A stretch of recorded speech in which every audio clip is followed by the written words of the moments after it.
I was telling Chris when I saw it with my dad when the post-credit scene for Deadpool came up. Yeah. As soon as the wallpaper pops up, a guy goes, "Ferris Bueller's Day Off!" Like yells it in the crowd. Did somebody walk up behind him and punch him in the back of the head? We sat in the dick blow-off section, so if I had been there, I would have been like clenching my fist, like not actually getting up to do it, but I would have been like, if you were right here. It was so busy the second time I saw it that like we weren't the only ones sitting in that section. Like sure. it was filling up like crazy. Nice. It was awesome. Anywho, hey, welcome to another installment of Catching Up. I'm Sam. I'm Chris. I'm Jake. I'm Josh. Hey, and Josh is in the Phantom Zone. It sounds like. Are yeah, it's what Josh is running remote today because of the snow that hit the DC area. Flash blizzard, man. Fucking snow. Yeah, just when you I mean, it's just when you thought it was safe to go back outside. It's almost poetic because the first time we were supposed to talk to the gentleman that we have on the show this week was the big blizzard. Yeah. And so we've got the smaller polar vortex, which still was, I mean, just a pain in the ass. At least it was powder snow. It was very easy to clean and get off cars. And there was more ice than there was actual snow. Yeah. Well, yeah, luckily that came after the fact in terms of like cleaning. But yeah, ice is never good. Yeah. What's your favorite Jeff Goldblum film? Is it The Ice Storm? Absolutely not. Good. Good. It's Death Wish. Oh. Ooh. Oh, there's a premiere cut. But yeah, the gentleman we have on the show, Joe Kelly, Max Fiumara, they're here promoting their current Image comic series, Four Eyes. Of course, Max Fiumara, Argentine artist. He's done a lot of work with Dark Horse, a lot of work with like Abe Sapien and Hellboy. Joe Kelly has been like doing comics for like 20 years, somewhere thereabouts. Got a couple books under his belt. Yeah, and it's kind of happened. It's nice, like kind of serendipitous that we have him within the week that Deadpool premieres, because I think most of his work with Marvel is known for basically making Deadpool break the fourth wall. He created Ajax, who's the villain in the film. He created, I believe he created... Al? Yeah, the blind lady, Al, yeah. So a lot of those tropes that show up in the film... Thank Joe Kelly for those, too. Like, all due respect to Rob Liefeld and Fabian Nietzsche. They did a great job, too. This is going to be one of those, like, Bill Finger instances. Yeah. But we have him, we talk about Four Eyes with both of them. We do, of course, I feel like, it was Chris that brought it up otherwise, because I was just driving on, like, Space Ghost and Mega Man, and Chris was like, what about Deadpool? And I was like, that's right, you did do that, and that is... Snuck Sam a note that was like, Deadpool. I was like, right, yeah, yes. But yeah, so they're here to talk about Four Eyes. The second volume of that, Four Eyes, Hearts of Fire. Hearts of Fire. We do talk Rocky IV as well. And without much further ado, here's Joe and Max. And joining us, we've got the Four Eyes creative team. We've got writer Joe Kelly and artist Max Fiumara. Gentlemen, thanks for joining us today. Thank you very much. Thanks for having us. So, let's see. Now, there had been some time since the first volume of Four Eyes ended. How, going into Volume 2, which we're now going to see the second issue in the next couple weeks, how easy was it kind of to get back into that world, both as a writer and an artist? It wasn't. Yeah. No, it's funny. Max and I both, I'll speak for you for a second, Max, love Four Eyes. Like it's a real passion project for the both of us. What happens a lot of times with these passion projects is they get bumped aside a little bit, due to other commitments, and we fell a little bit victim to that. But that being said, for me, every time I get the chance to go back, it's like putting on your favorite jacket. I mean, it's like it takes a minute. You got to like dig through the closet and find it, but then once you get it on, you're raring to go, and so for me, I always reread, the stuff we did before. I kind of get myself back in the head. I have a ton of notes. So I dive back in, relatively quickly, but it does take me a bit of a ramp up, certainly for the amount of time that we had sat idle on this particular one. Although we weren't really idle, we were working just at a very slow pace. Right. And then Max, was it kind of the same experience in terms of like drawing, getting the dragon designs down and drawing like 1930s New York City? You mean for the first volume or between the two? Between the two, really. Okay. No, it is difficult because of the other books that I'm working, and the style is different. So I have to manage to get back to Four Eyes style, which is my favorite style. But I really like more doing the 30s and the dragons other than the other books. So it wasn't that easy, but it's very enjoyable. So now and the first issue of this second arc was drawn before the break, before our break, which is, I don't know, 2012, 2013. So I actually haven't gone back yet. So all eyes on issue 2, yeah. Now, was the plan always to have the art in black and white? No, the first volume was all in color by a colorist named Nestor Pereira. But I always like the black and white look to it. So I wanted to change that. I wanted to go back to the black and white because I really work on the pages, on the washes and the grayscales and all the stuff. And I really wanted the reader to get sense of that as well. Mostly because of the time period. And it's a very like black and white story for me.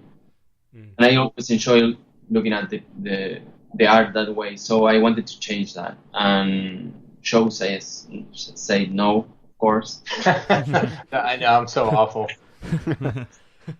It's what was it about Joe on your end? And I know it's kind of awkward because Max is there too. But what was it about Max Fiumara that made him like the artist for this job?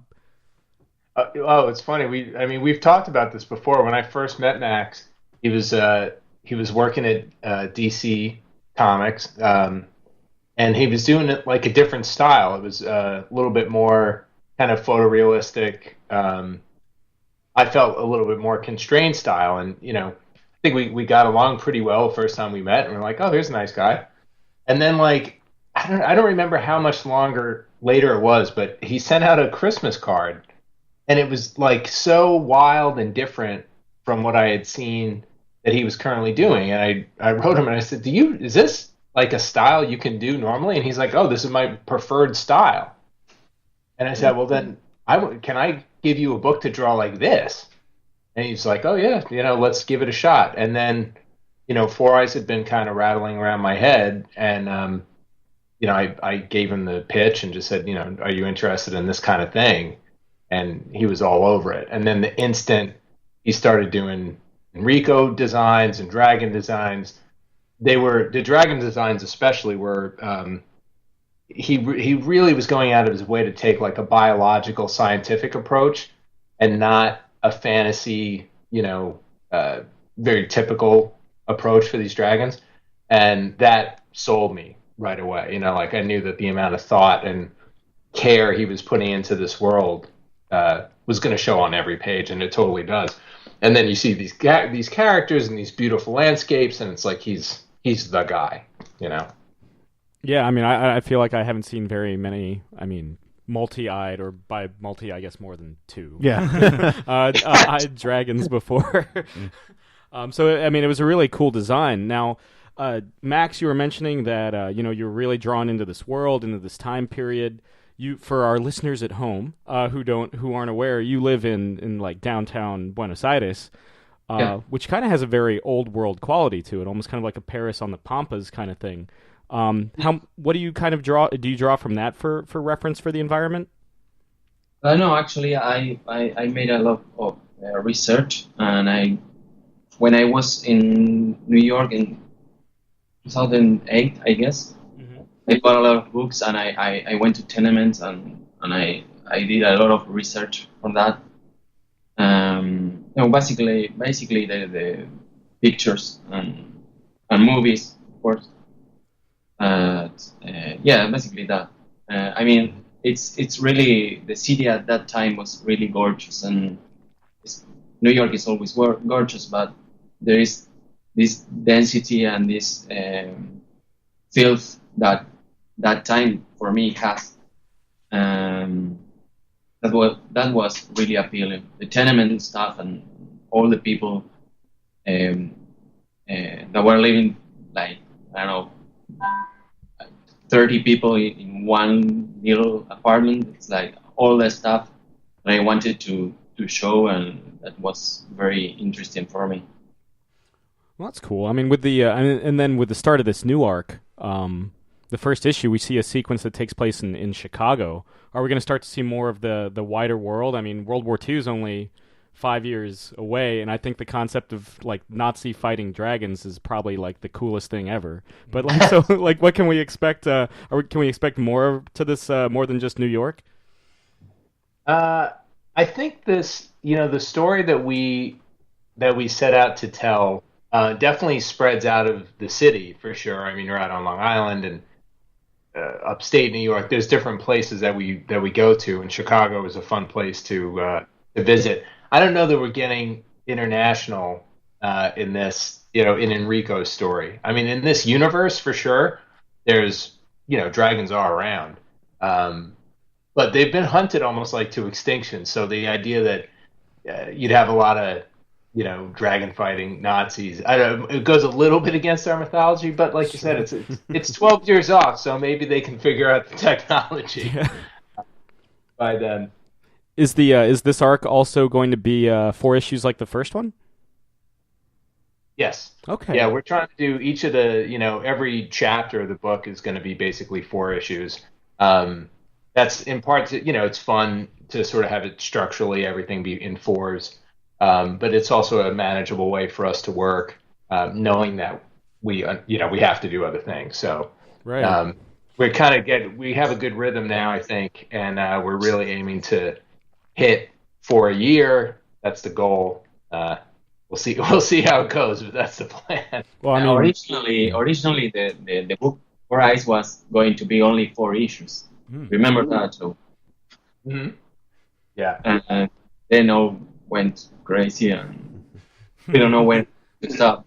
Yeah. But yeah, 4 issues a year is like, now it sounds like too little for the readers, but for us it's like a lot of work. So yeah, 4 per arc. I don't know. It's going to it has an end. Since the beginning, the story has an end. So, yeah, absolutely. Mm-hmm. So I mean, with the original, without giving the game away then too much, like with 4 issues, was it more or less supposed to end originally with Enrico kind of like putting on these massive like gauntlets and becoming a dragon hunter? Or was there always kind of a plan to see like him like work more with Fox and see kind of this inevitable showdown with Bocchini and everything? Yeah, for me the story that we're ultimately going to tell was always the planned story. I don't know, maybe I lied to Max and hooked him in and said, "Oh, it's only 4 issues, don't worry about it," and tried to get my hooks in him. But yeah, because his arc, for me, the fun of the story, I mean, I love watching like young protagonists go through really challenging stuff, and in this current arc that's out right now, Enrico goes through some really rough stuff and has to make some really rough choices, and that's just like the tip of the iceberg. So a big, one of the big themes of this story is kind of how do you fight monsters without becoming a monster, and literally his relationship to a monster kind of will either help or help him lose his humanity during the course of the story. Like it gets heavy real fast. I mean, the first arc is like that too. So I don't know how we would ever have pulled that off exactly in 4 issues. That's why I feel like I must have lied. Must have conned Max. Well, I mean, I think that was something that was always kind of present. I mean, when you were, for our listeners at home who aren't aware, Joe, you of course had written extensively for Deadpool, and you could be hilarious with Deadpool, but turn serious on a dime. And with this, it goes from like a family outing at like Brighton Beach or whatever to like just like the worst family tragedy that ever happened. Right. So, But I mean, really, more to Max. Like, you've got some experience drawing monsters, like say working with Dark Horse in the Hellboy world. What is it about the kind of the dark and the occult? I guess do dragons qualify as occult? I don't know. Crypto for sure. Cryptozoologists? Yeah. Paranormal. There you go. Yeah. To quote all those X-Files episodes I've been catching up on. Max, what is it about the kind of the dark fantasy that attracts you to it? Well, actually, the story is a comedy, and I draw it like a drama because I only like to draw that. I wish you guys could see his face because Max has got like the most deadpan humor, and you have to see his face like for that little hint because it takes it. He's very good at delivering it. Yeah, has this been Annie Hall the entire time? No, but the good thing that show has on the way he writes, it's like you can have a very tender moment with Enrico, and you can have a funny moment, and just like that, and naturally change to something really dark. And I really like that challenge to try to show mostly Enrico because he's the force of the story. He's the center. So I really wanted to try to that challenge of showing him when he's a total kid and he's playing, and just like that he needs to realize that he's in danger and he needs to become something more adult. And that was very, very interesting for me. That is what I really love about the book. Enrico, it's everything. The book for me is Enrico. The dragons are of course fantastic to draw and everything, but Enrico is the thing that makes me love the book. Yeah. To kind of change gears for a second. So Joe, you've got, like I mentioned, you've certainly written for you've written for Deadpool, you've written for Superman, you've written for another property that recently announced is going to get some that got some attention in the press this week. I want to know, because I've been a lifetime fan of this. What was it like writing Space Ghost? I loved that miniseries. I mean, it was such a rare opportunity actually, and the timing was just kind of perfect at DC, where they had those characters, they were letting us play, and really just let us do whatever we wanted. And I love Space Ghost just because as a kid I liked him, but my take on him and that sort of dark take that Ariel Olivetti drew really was like, it was sort of like distilling what I thought the character was as a kid. So obviously none of that, there was nothing dark on screen. It's like a very perky Hanna-Barbera space action adventure show. Yeah. But in my head, I was like, but he, where's this black mask and where do these kids come from? And these aliens were creepy. And, so that was the place where it took me. And then it became, that origin story, which is super dark. So a lot of people at cons bring those books up. I mean, I was very proud to do that series, and we were actually we were going to do a trilogy of them, and the idea was that we were going to get to the Hanna-Barbera status quo, like in maybe a slightly more Origin of Space Ghost kind of status. Yeah, where he was going to, there would be the space police again, and he would have, the kids, and everybody was fighting, and there would be the monkey eventually, and everything. It was all going to be there, and it was going from darker into light. That was his kind of redemption story once he started taking care of those kids, and then it just, for business reasons, really didn't work out with DC. So it was a pity because it would have been cool. And I was getting those issues, man. Oh, yeah. Trust me, I would have loved to have done that. I was really in love with that series. It was so much fun. So it'll be interesting to see what they wind up doing. Now, to kind of bring Max back into the discussion a bit. So, what is your? I mean, you guys are separated by time zones and continents. I mean, shoot, Max, you've been enjoying your summer right now. Me and Joe just got through like a blizzard. But Yeah. so, what's your? I mean, and is this your first creator-owned book with a North American publisher? Yeah, creator own, yes. How's that been versus your work with DC or Dark Horse? It's been great. I mean, I would love to do this instead of. I mean, I like the stuff that I'm doing with Dark Horse and most of the characters at DC Comics, but this is like my thing. For Ice is everything that I helped to create, so it's much more interesting to do. But yeah, I mean, I like the other stuff too, but this is like this. I enjoy so much doing this while I'm working. Well, and It's great. yeah, and you both seem to click quite well with. I mean, connect with Enrico on a very personal level. What is it about? What do you think are some of his best qualities in this kind of coming of age story? Like, or what is it that really like you connect to and that really connects you to Enrico? Well, Enrico is actually me. My father was beaten by a dragon. You know.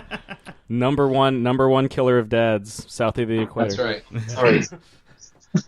No, go ahead, man.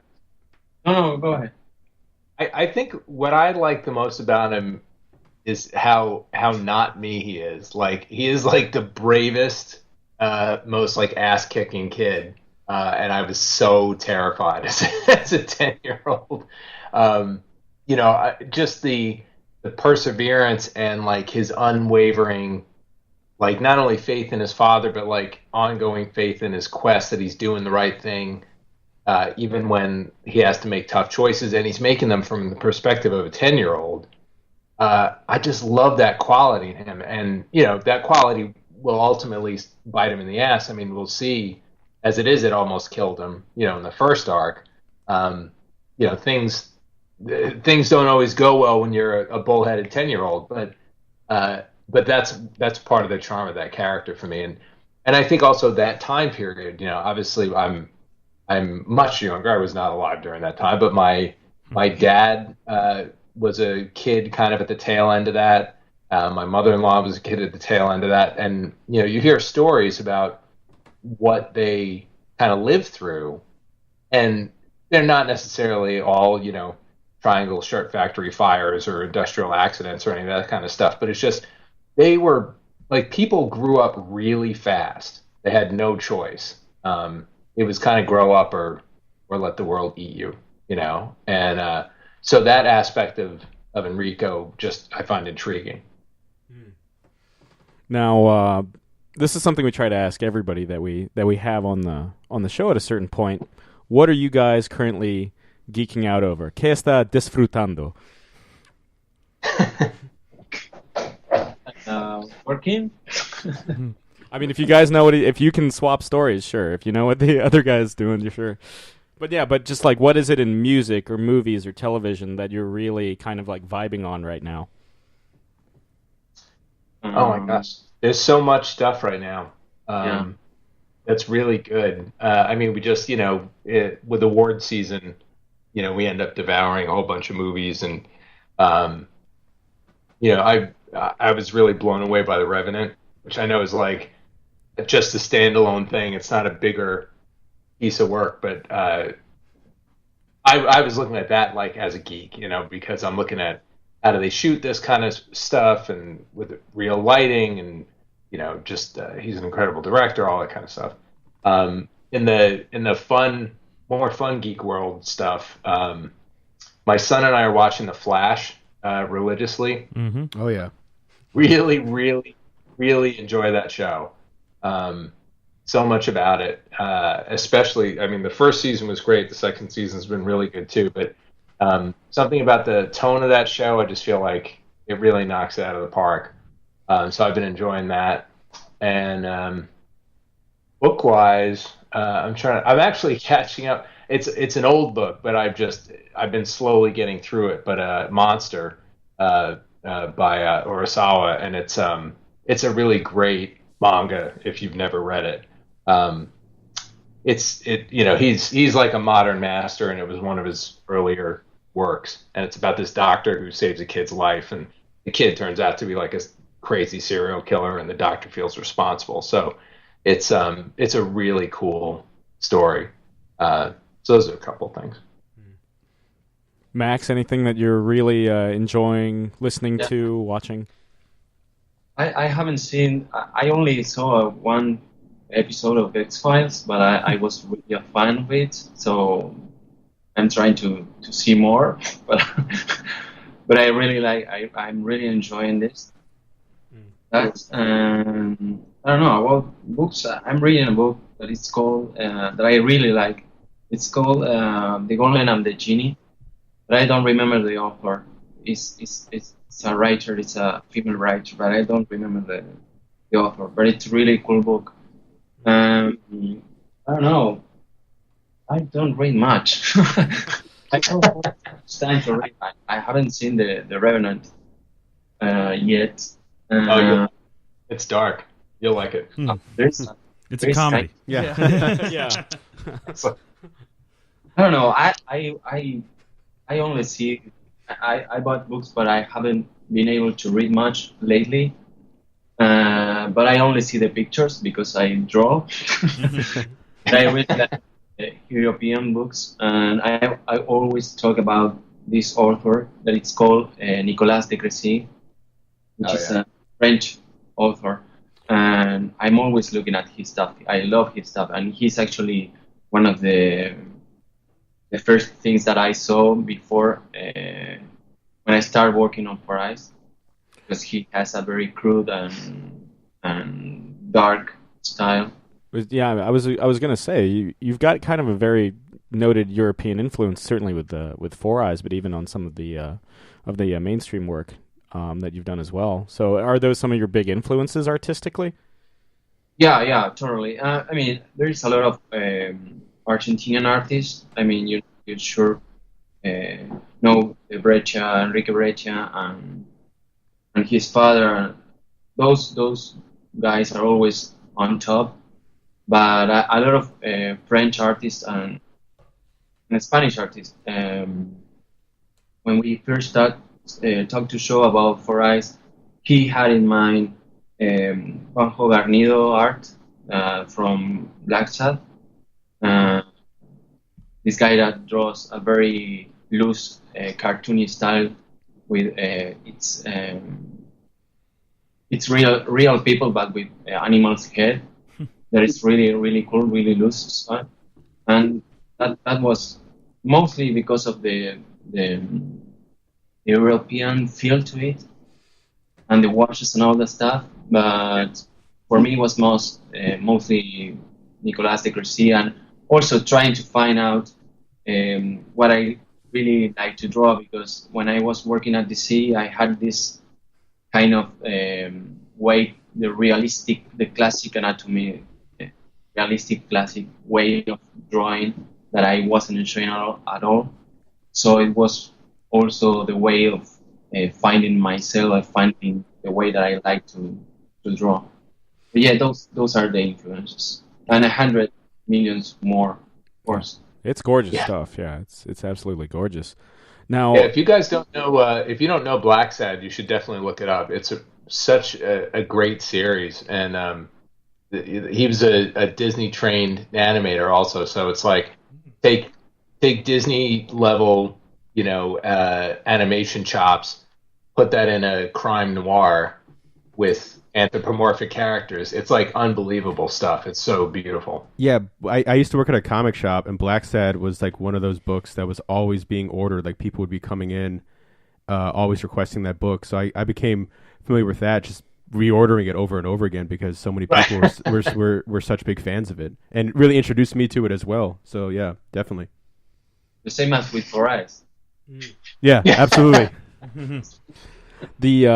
I would be remiss if I didn't bring this up, Joe.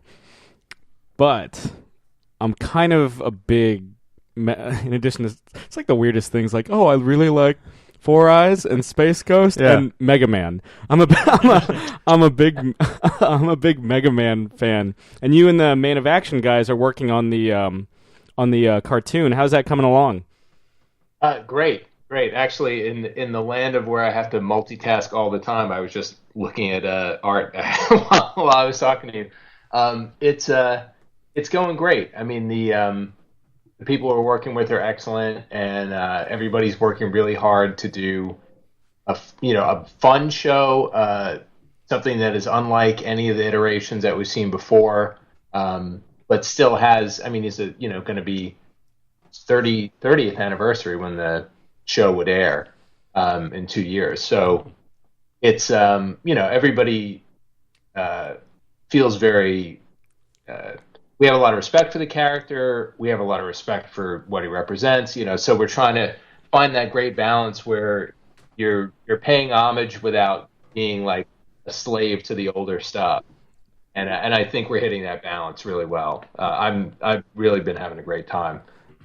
Yeah, you don't have to confirm or deny, but if you can confirm, just blink your eyes. Yeah, blink your eye, blink all four eyes. Yeah, the my personal favorite robot master is Gutsman.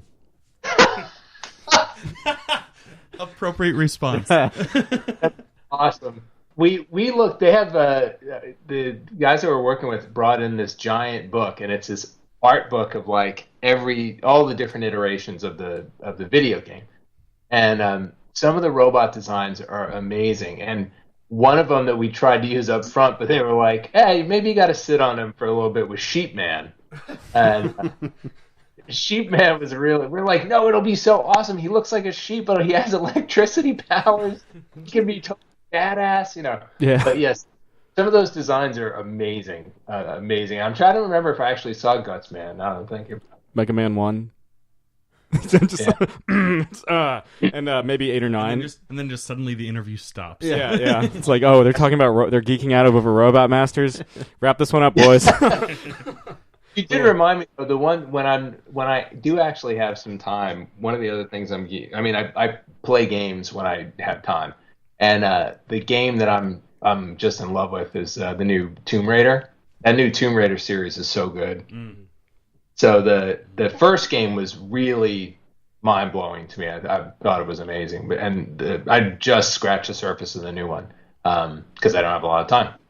But that's something I'm enjoying quite a bit. And I gotta say, if we're just and I promise we'll get back to you, Max. But if we're gonna just tangent on games real quick. Good work. I feel like Darksiders is one of the more underappreciated games of its generation. Oh, thanks. Thanks. That was a really fun project to work on, and Joe Mad and I came close to working together in comics, and then he had asked me to do a Spider-Man Sabretooth thing, and I was like, that sounds awesome. And then either that was right when I quit, or he left, or something. I don't remember what happened, and then.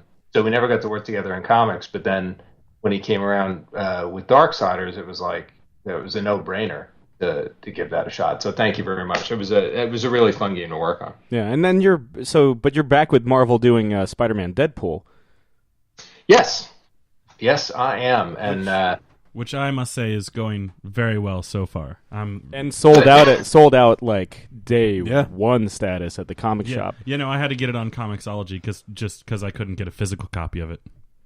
Oh wow! Yeah. Oh, that's good. I'm sorry to hear that, but it's nice to know. I understand that it's a good thing. Well, no, but there's the idea that the comic shop could have ordered more. But is it because of the script? Yeah, exactly. Or is it the art? Take it up with McGinnis. I don't know. We'll see if we can get Ed on here. I don't know. Yeah. And I really should have just stopped it. No, I should have just. We should have just put out number 1 and been done with it, because everybody's really happy, and I could just be like, drop the mic. Good night. Thank you very much. So war's coming. Yeah. Good. Cool. So to kind of wrap us up, gentlemen, what can we expect in Four Eyes, Hearts of Fire, which I always want to say is like Hearts on Fire from Rocky IV. Rocky IV, yeah. Every time I hear it, just that awesome synth and the kick drums. Yeah, this is Does the arc end with Enrico screaming Drago on top of like a Siberian mountain? That would be awesome. A montage. Yeah, but I feel like we got a training montage coming up with the way this arc's going. Yeah. But what can we expect with issue 2? Well, let's see.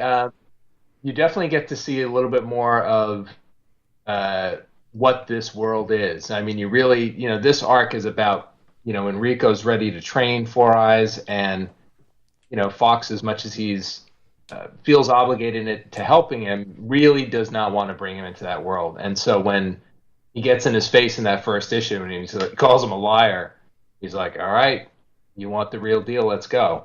And so you get to see really the dark side of what it means to train these dragons to fight in this quote-unquote sport. And it takes Enrico to places that he's not sure that he wants to go, and then simultaneously, there's all this stuff, the drama just going on at home. The stuff with his mom. She's a really interesting character, but she's not so hot on her own. Well, I feel like Giuseppe's really trying to take advantage of her. Yeah, exactly. So he's circling, and when he tries to sit in the big chair, there will be some sparks for sure. Well, Enrico was not afraid to like cut a bitch, for lack of a better term. Exactly. So there's going to be some fireworks at home, and then definitely there's at least one significant betrayal coming up, and probably more than one. I would say it's a tough one for Enrico. This is a tough part. I really like that in the first issue of Hearts of Fire, Enrico see this fighting training world of dragons, and we kind of feel that was a tough thing for Enrico to see, but I really like that in issue 2 and in issue 3 it's going to be really hard for Enrico. It's not like he doesn't actually saw the worst part of it, and I really like that. Kind of like, and I'm not drawing issue 2, by the way. What? So. Oh. Whoa. No. Spoiler alert. It's just gonna be a blank comic. Yeah. Just the dialogue. It's word balloons Yeah. floating. He's placed in a blizzard, and it's all white dragon. There you go. It'd be Stallone from Rocky 4. Yeah. Yeah. Just. Oh, he's got the coolest beard in that montage. And that leather jacket. Yeah. Beard goals, man. Yeah, and the beanie. Can't forget the beanie. And of course, the and then beanie. you cut to a dragon using all the computers to Yeah. Doing steroids. Pacini's dragon gets like the steroid shots in his muscles. Man, I'm telling you guys. It's not too Where late. you're going. It's not too late for this. Yeah. You're writing the third arc right now. Yes. I mean, Creed hit big in theaters. It's time to bring Rocky back. It's timely, yeah. Give me the Mr. T dragon with the mohawk. Yeah, and the chains and the gold. Yeah. I'll digress for 1 second. Creed was awesome. Oh, That yeah. was great. Possibly my favorite movie of the year. It's between that and The Big Short. Yeah. Creed was something else. I'm still holding out a little bit. Personally, I'm still holding out a little bit on Mad Max for favorite of the year, but Creed got damn close. Yeah, I agree. Max, have you seen Creed yet? No. Oh, you should check it out if you have time. In Argentina, the movies come 10 years later. I remember. Well, then, after you see Rocky. Yeah, well, you should get Rocky 6 now then. I just saw episode 1 of Star Wars. Oh, it's all better from there, man. Yeah, it gets It's better. all better. Oh, that's great to hear. I used to study abroad in Argentina for grad school, and when I was there, they had released the first Amazing Spider-Man movie, the one with Andrew Garfield, and of course in the original Spanish, I learned how to say like Amazing Spider-Man in Spanish now. It's El Sorprendente Hombre Araña, and I was just like, that's so badass. It's such a mouthful. Yeah. Yeah. But yeah, I used to like, my apartment was in Recoleta. It was really nice. Yeah, I'm here. I'm in Recoleta now. It's the same apartment. Yeah. Okay. It's an studio apartment in Recoleta that I'm sharing with my brother, and we work here together. How far? Not that I'm like creeping or anything, but but how? Because I was like 2 blocks away from because Recoleta has one of the largest necropoli. Whatever. Has one of the large. Yeah, has one of the large. Yeah, that was for me. That was something both beautiful and just kind of spooky about that neighborhood. Yeah, it's very creepy.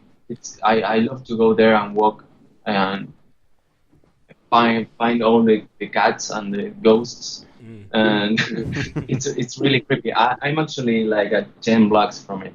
Okay, yeah. All right. Well, you have to take me there next time. I didn't know that you guys had that. It's like 16 blocks of creepy. Oh my gosh. 16 blocks of creepy. Maybe not 16. Maybe, but it's huge. It's one of the biggest ones in the world. But wow. Yeah, I went to the one in Paris, or one of the ones in Paris, but I didn't realize there was one right there by Max. Oh, I'd love to. Next time I come see you, we'll go walk and find ghosts. Yeah, that's what we're geeking out over, graveyards. But yeah. Did you go to the one with Jim Morrison? No, I Lachaise? didn't. Oh, okay. But no, we were more into the underground of it all and walking around in the catacombs. The catacombs. That was really cool. Right. Yeah, I guess we all like the creepy stuff. Yeah, I mean, and I guess you kind of get that with like Four Eyes when they go into the caves and like almost all the hunters get obliterated by the mama dragon. Yeah, Yeah. That's some of the most violent stuff I had seen like not in like any Image book, but certainly the most violent moment of the series so far, Max. The way that you just drew that one guy basically like disintegrate into a skeleton when he gets hit point blank by the fire, and I was like, that's really cool. Yeah. Thank you. Yeah, Max definitely brings the noise, no question. Now, again, I feel remiss. Have you seen Deadpool, the Deadpool film? Have you any thoughts? You broke up there. I'm sorry. Typical. Yeah, there. But yeah, anything about Deadpool at all? The movie, the feature film. I know. I know nothing about the movie other than a lot of my stuff is in it, which is nice. That's good because the way that we see it, like as much as like Rob Liefeld created the character, you're pretty much the one who kind of made him who he is today, made him the loved Deadpool, the silly, the crazy, the one with all the word bubbles that he talks to and uses, as if they're physical things. So, we're just...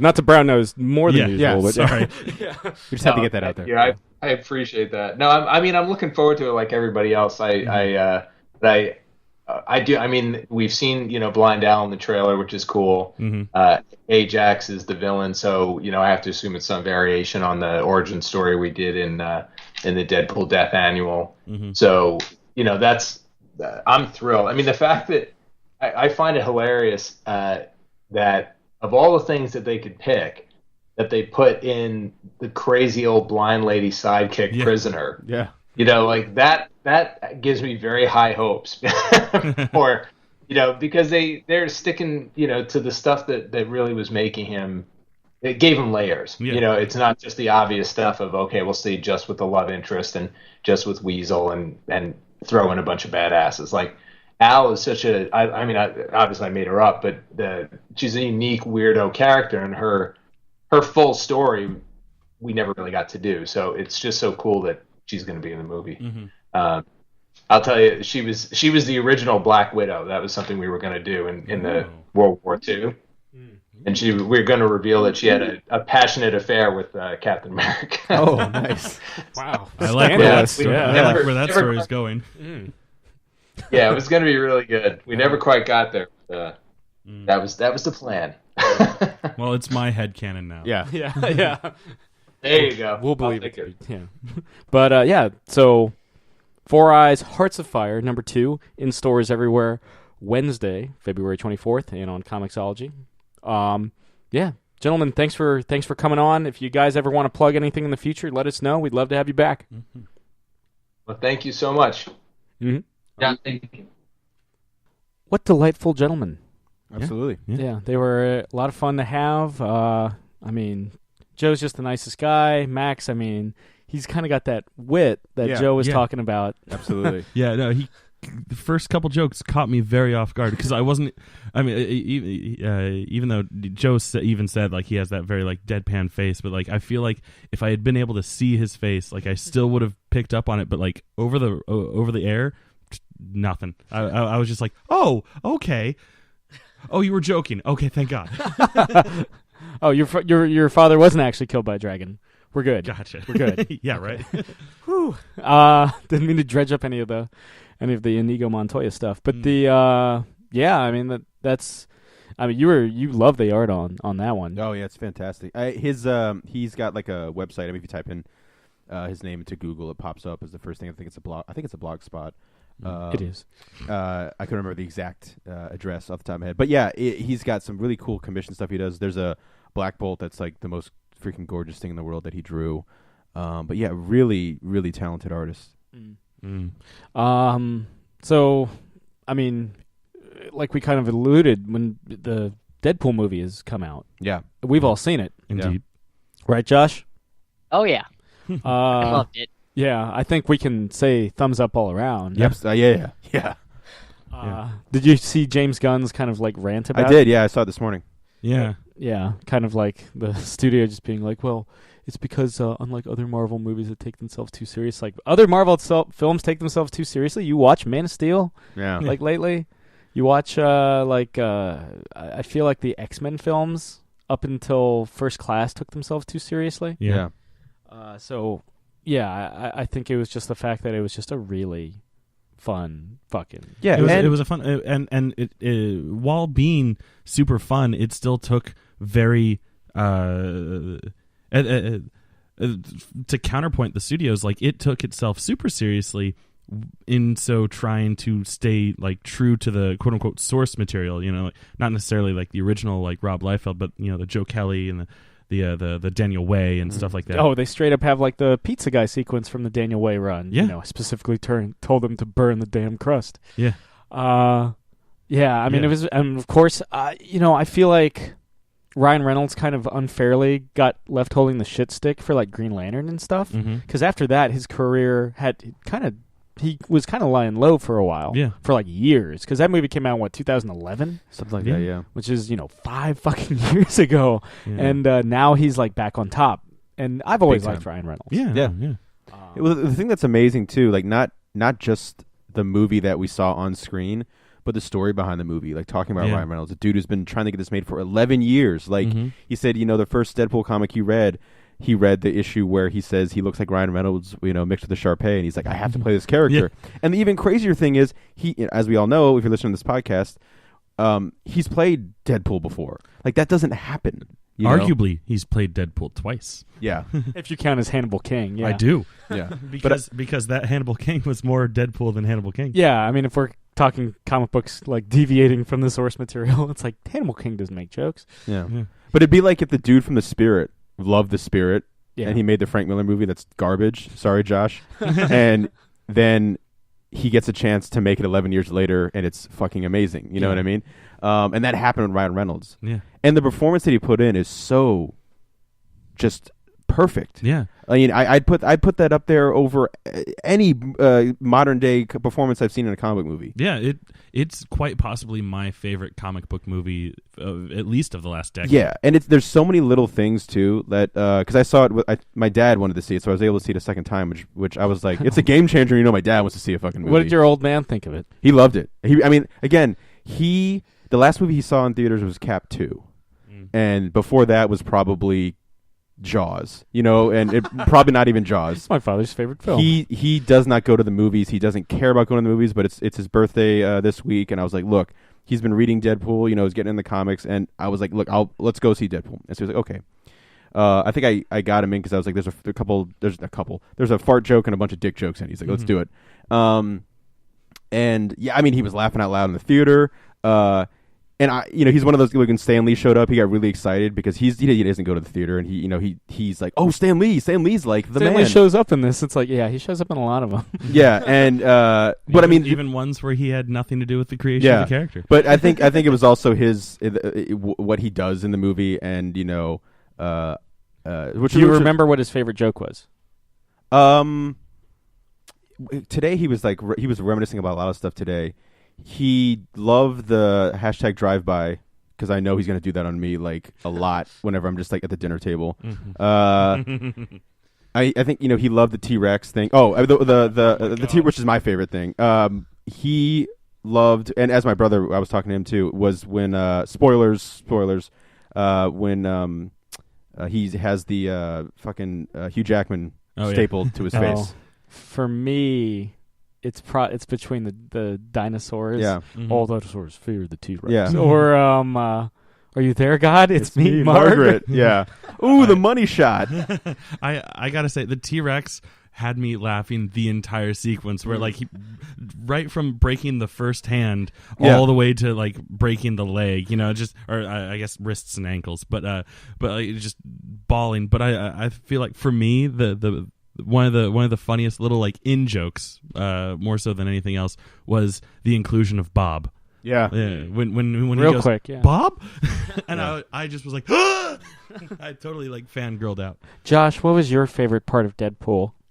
Well, if I were to ask you and Jake, you would probably say everything, because I didn't stop laughing or giggling at any point during it? If you asked me, I would say you probably reacted most to the opening titles. Yeah. The opening titles were hilarious. Yeah. Yeah, those were pretty good. Like Chris mentioned, when I heard the name Bob pop up, I was like, wait, are they actually going to do that? Because almost no one knows dick about that. Yeah, well, not to mention they don't have the rights to Hydra. Yeah. So but just the fact they said Bob was like, well, damn. Just make him a no-name mercenary. Or I guess he has a name. Yeah. It's Bob. Yeah. But not Bob from Hydra. Yeah. Yeah, well, maybe before long they can all play nice and he can actually come from there. I mean, if Spider-Man can bridge the gap. Yeah. Another joke that just was like ringing in my head like long after is the Liam Neeson nightmare. And when he's going to bed, he's like, they made 3 movies. After a while, you just have to admit you're a bad parent. Which I thought was like, that just slams the fucking door shut on that. The entire theater where I saw it just erupted into laughter. And at that point, I was like, yeah, Liam Neeson is a terrible father.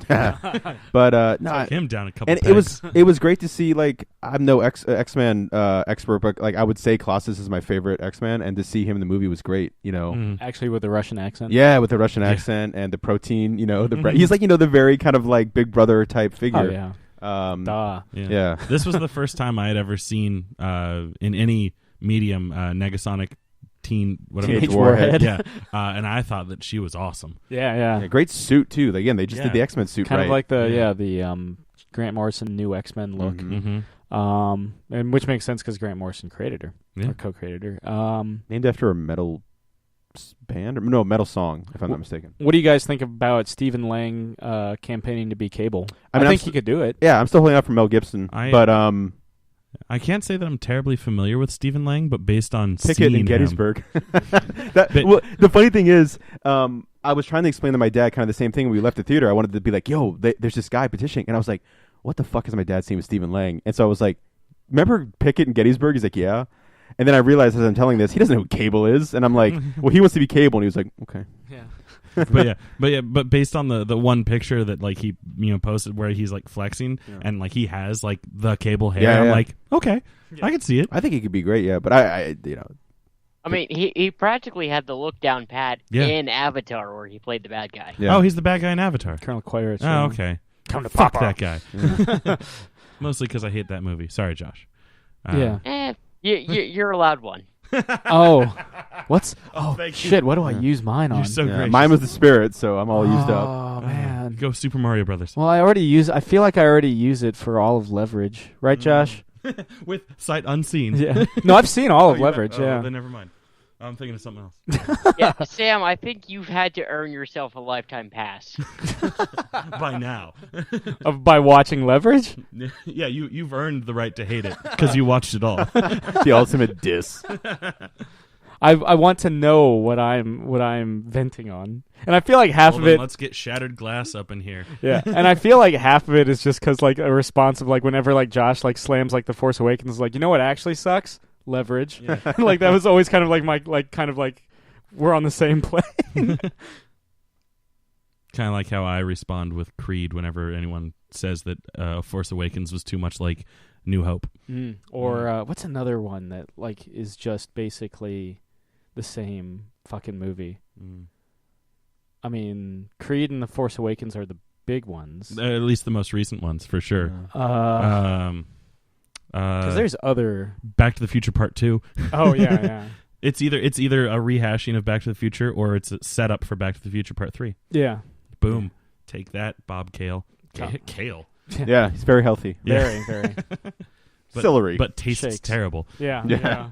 Gotta force it down. But no, I mean, Like most things Sam does. What do you mean? What do you mean force? there's been awakening. Nice. Have you felt it? Yes. But no, Deadpool was so. I mean, Oh my God. it really is like, you know. If you're still listening to us and haven't seen Deadpool, Yeah. go watch it. Treat yourself. It's such a fuck yeah to. I don't know. I don't want to say the little guy, but like the idea of like that this movie Because at could the same work. time, Joe, if you're listening to this, Yeah. we know Yeah. that you like. Yeah. Yeah, we know. Yeah. Read Joe Kelly's run on Deadpool. Yeah. Yeah. He has an issue kind of unofficially referred to, or maybe officially, I don't fucking know, referred to as the gumping, where Deadpool basically breaks into a Spider-Man comic from the 60s. And like you've got all the he's like disguised as like 60s Peter Parker, and he's like commenting on like Osborne hair and the fact that like Steve Ditko drew all like the women like Mary Jane and Gwen Stacy always like they're just like dancing down the street. Dancing down the street. I believe it's Deadpool Volume 2, number 11. Yeah. But yeah. And then followed up with Daniel Way, because he does a good job of taking the helm. Mm-hmm. Oh, that's what Joe Kelly's Deadpool is what introduced most of us, if not all of us, to Deadpool, and then it was the Daniel Way run that really made me fall really hard in love with Deadpool, and then he fucking wrote the video game too, which is fantastic. Yeah. Oh, and that's such a great game. Yeah, it is. Nolan North does do a good job. Oh, He does. I love the fact that Deadpool calls Nolan North. Tells him to fuck off. Josh, I feel like that was right up your alley. What, the video game? Yes. Yes. Thoroughly enjoyed it. Confirmed. Yes. Yeah. All right. Good. And then, of course, keep an eye on all the Man of Action stuff that, they've got Camp Midnight, which is another comic book coming out soon by Stephen T. Siegel. There's Sex by Joe Casey. It's full of sex. There's, they've got, of course, the Ultimate Spider-Man cartoon. They've got Avengers Assemble. Both of those shows are on Netflix. Of course, Ben 10 was created by Joe Kelly. Over on Cartoon Network, and of course like we mentioned on the show, there's an upcoming Mega Man animated series. Oh yeah, one of the most honest and heartiest laughs we've ever had on the show by someone we interviewed. You've heard obviously if you've listened this far. Yeah. From Joe Kelly. Why would you skip this far ahead? Yeah. Do you guys have because there's only one person that can hold a candle to Guts Man for me. I mean, I know, again, dick about it, but Metal Man, name and look, he's awesome. There's one from Mega Man 3 named Hard Man. Isn't there like the grass, like the grass or wind power? There's Leaf Man. Leaf Man. Yeah. There you go. Look out. There's like world. Wood Man and Tree Man. There's Leaf Man.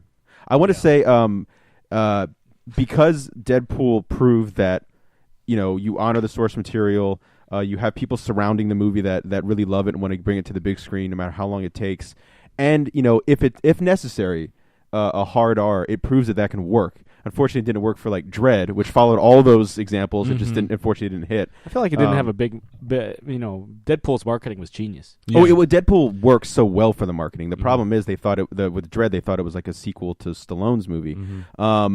But anyway, and I'm the only person that wanted that, apparently. Yeah, but there's a comic adaptation they did, kind of with DC. Didn't do very well. But I'm not surprised. I wanted to ask if you could think, like, is there a character that you're like, now that Deadpool kind of worked and maybe people are more open to the idea, is there a hard R character that, because I'll start to give you guys time, that you're like, fuck yeah, mine would be Martial Law. Like, I think he's a guy, again, he's not someone that the marketing is going to be, funny. He's not a funny character, but I feel like people are going to be a little more open to the idea of let's give this a try. Let's give them something that let's see if this can work. And that's a Dredd-like film or Dredd-like universe. Pat Mills and Kevin O'Neill, who created this really fucking violent, awesome kind of like, people joke about the Civil War in the comics, between Cap and Iron Man. This is very much kind of like superheroes running ragged, and there's this guy who has to go around and kick ass and hunt him down. I would love to see Lobo get a movie, or at least appear in a movie. Because he's off to the side a Superman character. But he has like the animated series that he shows up in. It's the brother from Brad Garrett. Yeah, that's great two-parter that they did with Lobo. Oh yeah, no, it is. And like I'm a big fan of the character in general. In the books, I'm not crazy about the New 52 revamp, but that's typical of nerd boys not liking that, or the New 52. Yeah, but there's a Dredd. Why don't we get any DC Comics interviews? Yeah, there's a Dredd comic where he's with Lobo. Oh yeah, mm-hmm. I'm not surprised. But I feel like I think Kevin Smith and Mark Bernardin were talking about like what could it open for DC, and they had mentioned martial law too, which I was like, holy shit, that's so fucking awesome. But they were just kind of shooting in the dark. They were like, what would DC's response be? And they were like, Lobo. Lobo is somebody who very much that is a hard R, and it works for it. Again, like it's not space mercenary. Yeah, it's not something. It's not something that you're like, I'm gonna make this a hard R for no reason. Like that's a character that, because to be true to the character, it would work like that. Yeah. Josh, do you have one? Spawn. Timely. Yeah. And Todd McFarlane just finished a script for a new Spawn film. So I think this is now definitely the time for that character to properly shine on the big screen. I'm with you there. Was the original Spawn a PG-13? The theatrical release was PG-13. Right. Oh, but the director's cut would have been R, but it's like unrated because it's cut or uncut. Yeah. Yeah. And I think Michael J. White could probably still do it. Oh yeah, that could be a Ryan Reynolds thing. Bring him back and have him do it. For real. Yeah. I would probably say Swamp Thing. Give me an R-rated Swamp Thing movie. Yeah. Or give me another Blade. yeah, those were all rated R. I love that they make a Blade joke in the movie. Where is it? When he's like, have fun going to your midnight screening of Blade 2, Weasel. Oh, right, yeah. The one Blade movie that I don't own, and I don't know why I don't own Blade 2, because Blade 2's fine. It's my favorite. Yeah. Is it? I get them all confused. All I know is that Blade 3 is the one with Ryan Reynolds and Triple H. Yeah. Donald Logue, the guy that plays Harvey Bullock, is in the first one. Yeah, he gets his hand chopped off by the sword handle. Nice. And Ron Perlman is in 2? Yeah, because it makes sense because it's a Del Toro joint. Yeah. I will say, too, I called Chris this lovingly when I came in. My new favorite phrase is in the Deadpool movie, shit-spackled Muppet fart. So. It's a good one. So you guys got anything else to add? Definitely go see Deadpool. Yeah, enjoy the hell out of it. Yeah. Yeah, definitely go see Deadpool. If you haven't played the video game, buy it, play it's it. Great, yeah. And it can't be that expensive nowadays. It's been out for a while now. Yeah, they might jack up the prices right now. They might, yeah. But it's worth it. It's worth it. It depends what system you get it on, because they decided to up-res it for PS4 and Xbox One. So you buy that, you're paying full price. Ooh. Well, just real quick, one of my favorite all-time video game moments is in Deadpool, where he opens the door to the next level and it's not been created yet. Oh yeah. And so he has to close the door and call the game developer on the phone. He cusses him out, and you hear like because they ran out of money, and like it becomes like pixelated and do like a Zelda. Yeah, it's like 8-bit or something like that. But then you hear like frantic, oh shit, and he opens the door and the level's completed and you can keep going. So yeah, if you're a fan of Deadpool, you really enjoy the meta stuff in that. Yeah. And then the Marvel vs. Capcom that he's in, one of his moves is he grabs his own health bar and beats the other guy with. And when you back up, he moonwalks. Nice. If I remember correctly. That's how my little sister knows Deadpool. And like my little sister fell in love with Deadpool because she's more of a gamer than I am, and she loves like Marvel vs. Capcom is one of her favorite series. And good. That's a good. Oh, okay. That was an orgasmic. Yeah. Oh, gotcha. Sometimes it's hard to read Sam's noises. It's just guttural. Yeah. And the best thing about Sam noises are they almost can never be recreated. Yeah. Because there's the famous one where you beat. Was it a Super Mario Brother? Yeah, Super Mario Brothers. Okay, my favorite though. My favorite though I can't even try. is sorry, I just like kicked the mic into my face. Is we were playing Injustice. Do you remember? I don't remember the exact setup. I was for it, Cyborg. Though. Was that what it was? Okay. I'm like apparently many people just hate on Cyborg. They're like, this character is shit in this game, and I was like, you know what? I'm gonna be fucking Cyborg. Yeah. And I was Cyborg, and I kicked the shit out of like it was like 8 complete turns in a row. Yeah. And we were passing the controller on controller. I don't remember who it was, but I'm pretty sure it was Green Arrow eventually that took John. you down. Was it John? It was probably John. I mean, that makes sense. But like it was, I think it was the character Green Arrow that took you down. And he lands like the first really good hit on me. Yeah.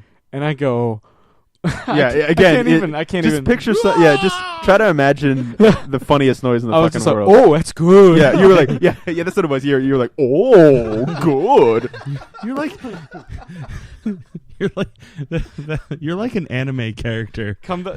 I've gotten that before. That makes sense. Oh, the facial expressions, the noises, the posturing, and the General Bean animated. Yeah, he's an animated character in real life. Yeah.